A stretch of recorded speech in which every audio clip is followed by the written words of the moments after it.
What's up guys, Pieters Home Projects here. I'm Peter and this is episode 3 on the Hypercube build.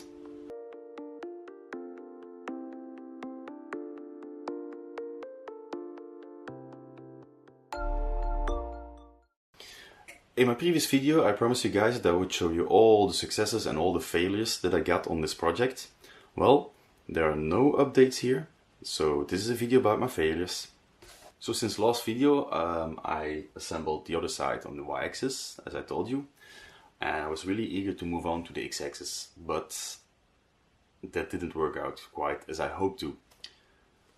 The reason for that is, well, there are several. Let me show you the first one.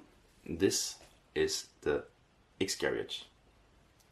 Pretty nice thing, but as you see here it keeps breaking off. The reason for this, I got the long versions of the bearings, as I told you last video I guess, and they're slightly bigger, and every time I push them in, these sides here, they just break off.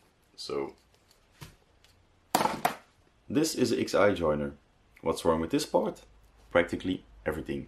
The reason for that, I haven't thought things through before I started this project. First of all, I bought 8mm rods. This one was designed, I guess, for the aluminium tubes or for the carbon fiber tubes. Second, I got a 10mm y-axis, so this doesn't fit either. And finally, I'm using those GT2 16T pulleys. They're completely stuck inside of this. So I have to do a lot of adjustments on this part. Next thing I discovered was that my 8mm rods weren't long enough. As you can see, I don't even reach the bearing on the other side.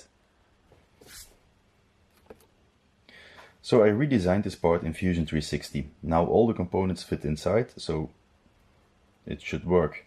I also figured that if I made this a little bit longer, that the problem of my 8mm rods will be sorted out. And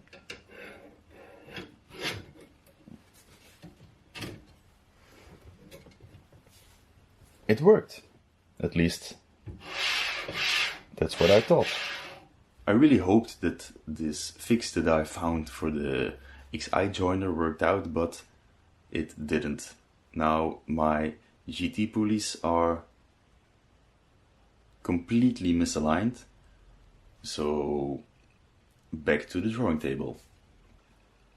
Well, this fix I found didn't work out, so the only thing I can do is shorten the aluminium extrusions so I can use the original length of the parts to make sure that the pulleys are aligned again.